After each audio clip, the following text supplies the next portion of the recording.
I was going to ask that. Maybe you could start with telling us what is the exam and why might people want to take it?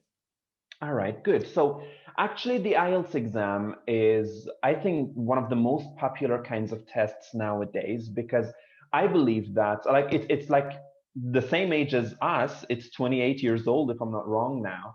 And I believe that it's one of the most popular kinds of tests and also one of the most standard kinds of tests. I don't know how familiar you and the audience are with Douglas Brown, but he's one of the biggest figures in the field of assessment. And in one of his books, Principles of Assessment, Language Assessment and Teaching, he said that there is no such a thing as a standard test because there are always factors affecting the reliability and validity of the test. But I believe that IELTS has been able to go beyond all those restrictions and limitations and could make its way to a really standard test.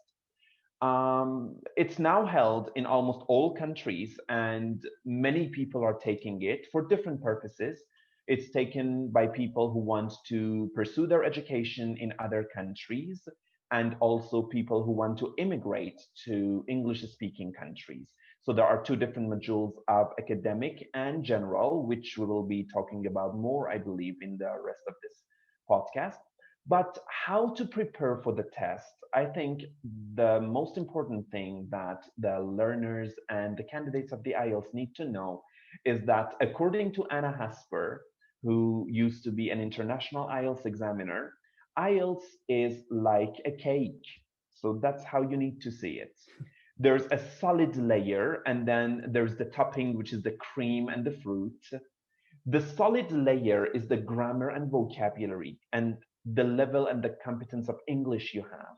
And that topping, which is the cream and the fruit, is the technique of the test. And this is where I see many people make mistakes. Many people feel like they need to learn the technique and they sit the test when their level of English is still not as high as it should be. And that's why most IELTS candidates usually fail their tests.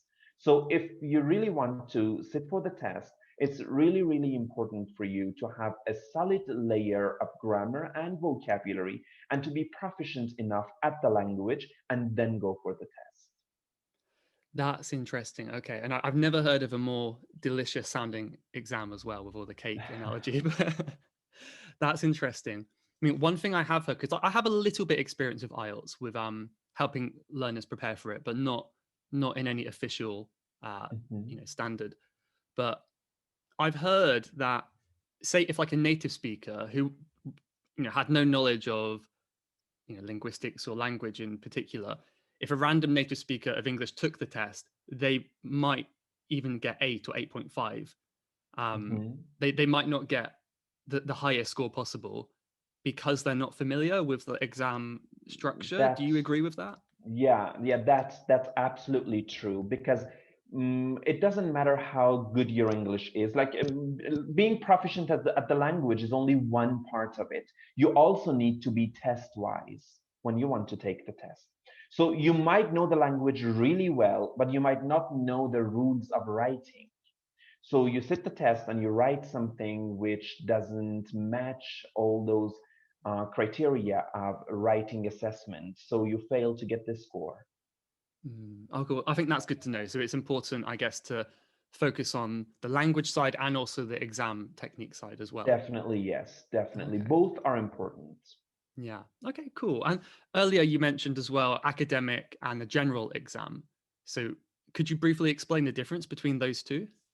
Sure. Well, the academic test is the one that people aiming to pursue their education at universities take, and the general training is the one that people who want to immigrate to countries like Canada, like the UK, where English is the first language, have to take. And the difference between the two modules is that they both test the four skills of listening, reading, writing, and speaking. And the only thing which is different is the reading and the writing of the test. For the reading part, the passages that you get in the general module are easier and shorter than the ones you get in the academic test, but the question types are still the same. So the texts chosen for the academic test are mostly from articles and journals, and they are mostly like scientific kinds of texts, but the ones that appear in the general training are the ones from advertisements and something for general interest. So the passages are slightly easier. However, the question types are totally the same. That was all about the reading of the test, and about the writing. There are two tasks. Task one of the academic module is a report that candidates need to write on some visuals like line graphs, bar charts, pie charts, table, process, maps, and etc. But for the general training, they're going to need to write a letter, which I believe is a very important skill to know when you want to integrate into an English-speaking society. Hmm. Okay, absolutely. So it sounds like depending on the student's reason to take the exam, whether it is for Definitely. university or degree or immigration, then that would change what they should take. Yeah. Definitely. IELTS really wants to test what you need to have, the Mm. skill you need to have in the society you want to integrate to.